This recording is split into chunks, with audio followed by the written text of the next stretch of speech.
il y aura des choses plutôt très attendues. Oui, je parle bien de la nouvelle génération de consoles, bien sûr, avec la Xbox Series X et la PS5.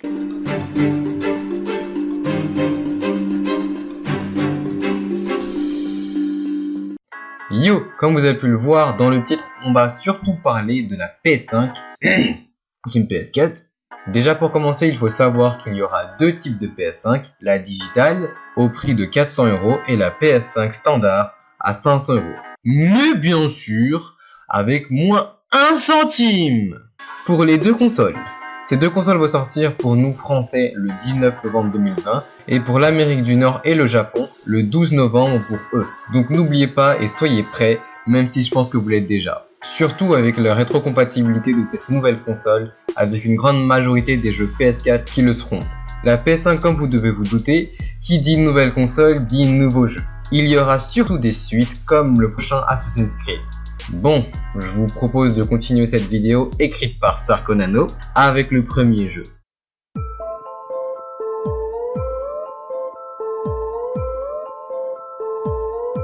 Bon, je pense que pour la plupart des gens qui aiment le gaming connaissent ces deux AAA, Watch Dogs 1 et 2. Après la sortie de Watch Dogs 2 en 2016, ils sortent Watch Dogs Legion, donc la suite du 1 et du 2. Comparé aux deux opus précédents, cette fois-ci, ça ne se passera pas à San Francisco ou aux États-Unis, mais à Londres, où la capitale britannique est en proie aux émeutes. Un groupe de hackers appelé Zero Day pose des bombes et terrorise les habitants. La branche londonienne de DedSec passe à l'action. Cette suite ne nous propose pas de personnage principal prédéfini. Le joueur devra recruter des habitants selon certains critères. Hacking, espionnage, bagarre et d'autres. Certains personnages se joindront plus facilement que d'autres. Ce jeu de hacking sortira très prochainement, oui, très prochainement, car le jeu sort précisément cette année, le 29 octobre pour 60 € sur la PS5, Xbox One, PC et la plateforme de jeu Stadia et aussi sur l'adversaire de la PS5. Pour le prochain jeu, un jeu où les Vikings sont mis en valeur. Bon, si vous êtes là, je pense que vous voyez de quel jeu je parle. Oui, je parle bien du nouveau Assassin's Creed. Après tout, c'est Assassin's Creed et ils n'ont pas fini après Origins et Odyssey. Alors ils décident de sortir Assassin's Creed Valhalla. Ce RPG en monde ouvert prendra place à la fin du 9e siècle lors des raids vikings en Angleterre. Nous incarnons Eivor, viking qui mène ses camarades de Norvège dans des raids pour des combats contre le roi Alfred le Grand et les 4 autres royaumes anglo-saxons. Sa date de sortie est prévue pour le 10 novembre 2020 et son prix actuel est le prix max des jeux PS4, qui sortira sur la PS4 et 5, les Xbox Series et One, PC et Google Stadia. Passons sur un jeu plus héroïque sur un autre personnage qui n'est autre que notre araignée préférée pour Spider-Man Miles Morales, spin-off du jeu Spider-Man PS4 créé par Insomniac Games. Ce jeu sera également un monde ouvert où nous contrôlerons Miles Morales, qui est la suite du DLC La ville qui ne dort jamais, où il est mordu par une araignée pareil que pour Peter. Ou dans ce nouvel opus, Miles, comme pour le film Spider-Man New Generation, parcourra un rite initiatique sans Peter qui a laissé New York à cette nouvelle araignée. Donc voilà pour le jeu qui fera son entrée le 12 novembre et coûtera le prix max sur les mêmes consoles, PC et Google Stadia, au prix de 59,99 €, donc 60 €.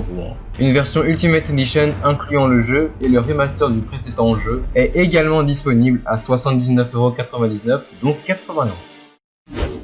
Entrons dans un RPG monde ouvert à la première personne, Cyberpunk 2077, qui sera un jeu solo avec quelques fonctionnalités multi, mais qui n'arrivera pas maintenant, si on a de la chance, qui sortira en 2022.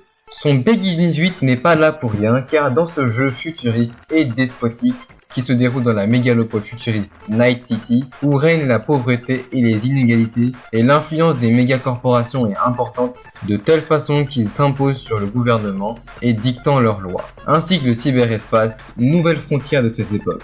Dans cet univers, la population est influencée par l'utilisation d'implants technologiques, de drogues et de brain dance, des enregistrements qui permettent de revivre les souvenirs, expériences et sensations d'une autre personne qui peuvent entraîner une dépendance, perdant le contrôle d'eux-mêmes et devenant agressifs. En réponse, la force spéciale MaxTac est créée afin de les neutraliser, où nos joueurs seront complètement personnalisables avec notre physique, classe et d'autres choses qui sont plus spécifiques au jeu.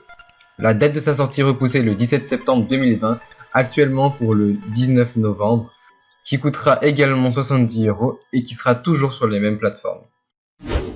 Maintenant on va passer à un jeu dont on connaît très peu de choses, qui devrait sortir en 2021 sur les consoles nouvelle génération PS4, Xbox One et PC, qui n'a pas encore de prix.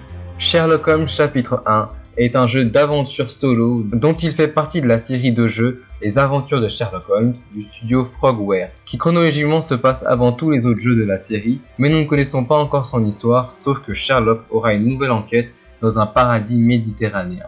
Et son gameplay aussi est toujours inconnu, mais le jeu devrait être comme ses précédents opus, un jeu d'aventure. Le deuxième jeu dont nous ne connaissons pas encore l'année de sortie est beaucoup plus connu car c'est un jeu porteur de la PS4 qui reste une exclue PlayStation qui devrait coûter 50€ comme pour le précédent opus, n'est autre que la suite de Horizon Zero Dawn, Horizon 2 Forbidden West. Pour ce nouveau Horizon, l'ambiance sera plus apocalyptique car Aloy, la protagoniste, arrivera dans une Amérique occidentale ravagée par des tempêtes et des machines mortelles. La bande-annonce du jeu nous a montré aussi d'autres endroits et paysages comme la vallée de Yosemite, San Francisco, des déserts secs, des montagnes enneigées ou des plages tropicales remplies de secrets cachés sous les ruines du monde des anciens. Je vous en dirai pas plus sauf que nous resterons avec Aloy qui pourra faire des explorations sous-marines, donc découvrir les mystères sous la surface des mers, des lacs et des rivières. Ce jeu aussi sortira en 2021 sans date de sortie, Hogwarts Legacy, l'héritage de Poudlard, qui après les nombreux Harry Potter et Animaux Fantastiques par la Warner, sort ce nouveau monde ouvert sur PC, PS4, Xbox One et les nouvelles gen, qui n'a pas encore de prix, mais vu que c'est un AAA, il devrait coûter le prix max. Ce jeu sera un RPG en monde ouvert se passant vers les années 1800 dans l'univers d'Harry Potter, suivant l'histoire d'un étudiant à Poudlard qui n'est autre que nous, joueurs, où nous pourrons choisir nos maisons, Gryffondor, Poussoufle, Serdaigle et Serpentard, et aussi assister à des cours à Poudlard et explorer le monde ouvert composé de lieux comprenant la forêt interdite et le village de Préolard. On apprendra aussi à lancer des sorts magiques, à préparer des potions, à apprivoiser des bêtes magiques et à maîtriser d'autres capacités de combat, et aussi un système de moralité sera également présent. Donc, le rêve de tous les fans de l'univers, bien sûr. Un petit jeu dont on ne connaît que l'année de sortie, 2021, qui n'est pas un jeu, mais qui est une compilation du 1 et du 2, Overcooked All You Can Eat, avec tous leurs DLC et quelques nouveautés comme le cross-platform, avec une résolution 4K pour 60 fps sur les consoles nouvelle gen. Cette compile de jeux multi et solo, qui sont beaucoup mieux en multi, sont des jeux d'épreuves de cuisine tout simplement, mais qui sont vraiment amusants avec des potes. Et cette compile est pour 50€. Pour le dernier jeu de la vidéo, Ratchet & Clank Rift Apart sera la suite de tous les anciens Ratchet & Clank qui sera une exclue PS5 mais qui n'a pas encore de prix, donc disons le prix max pour les AAA. Le jeu sera un jeu de tir à la troisième personne solo qui est aussi créé par le studio Insomniac Games. Dans ce jeu, Ratchet et son acolyte Clank voyageront dans des mondes exotiques dans une galaxie fictive qui se retrouve là car l'antagoniste du jeu endommagera le tissu de l'espace-temps.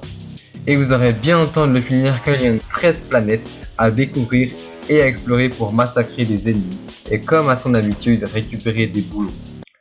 Des boulons.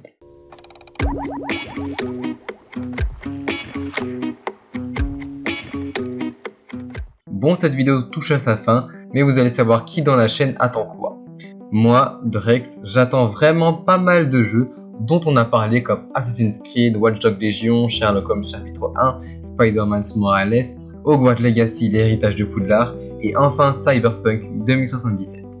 Oui, bon, j'attends presque tous les jeux en vrai. J'attends le prochain Assassin's Creed car j'ai pu finir le Origins et jouer un peu à Libération, mais pas jouer à Odyssey, malheureusement. Du coup, j'attends beaucoup Assassin's Creed Valhalla. Il y a aussi Watch Dogs Legion que j'attends, auquel j'ai pu jouer au 1 et au 2, et Neozi c'est la même chose. Mais les jeux que j'attends vraiment c'est Spider-Man Miles Morales et Horizon Forbidden West, que cette fois les premiers j'ai pu les finir. Neozi aussi attend beaucoup ces trois jeux et Sarko un peu, même s'ils les ont pas touchés, mais leur hype est forte car c'est des jeux très attendus en général. Hogwarts Legacy, l'héritage de Poudlard est aussi un jeu qu'on attend, Neozi et moi, parce qu'un jeu sur le thème d'Harry Potter où on joue un nouvel élève qui intègre Poudlard, c'est un rêve. Comme je l'ai dit, c'est un putain de rêve. Ensuite là, il n'y a que moi qui attends Sherlock Holmes chapitre 1 Parce que c'est pareil que pour Hogwarts Legacy, un jeu sur l'univers d'un des plus grands détectives du monde, ça m'intéresse pas mal. Pour Cyberpunk 2077, le jeu aussi a l'air intéressant avec son histoire et ses graphismes qui vont nous tuer. Mais c'est pas du tout comme pour tous les gens qui attendent le jeu, le fait que ce soit CD Projekt, développeur de The Witcher 3, qui s'occupe de Cyberpunk 2077, qui fait que je veux vraiment ce jeu. Du favoritisme, je connais pas ce mot, bien sûr. Du côté de Sarkonano, c'est Ratchet & Clank Rift Apart, Overcooked All You Can Eat et Spider-Man Miles Morales que j'ai déjà dit. Il est attiré par Ratchet & Clank et Overcooked car pour le premier, il a déjà joué à presque tous les anciens opus, et pour le deuxième, il a aussi joué aux anciens pour son esprit multi entre potes, bon délire et cartoonesque. Neozy aussi attend Ratchet & Clank car il y a déjà joué mais ça fait vraiment très longtemps, donc il veut reprendre avec ce nouveau Ratchet & Clank. Bon, concluons sur ça. J'espère que toutes ces infos sur ces jeux de la PS5 vous ont convaincu à les acheter ou pas. Donc merci d'avoir regardé la vidéo. N'hésitez pas à regarder les anciennes et nouvelles vidéos de la chaîne. Sur ce, salut et n'oubliez pas qu'on déteste la pop culture. Alors non, ça le fout. Donc salut et vive la pop culture.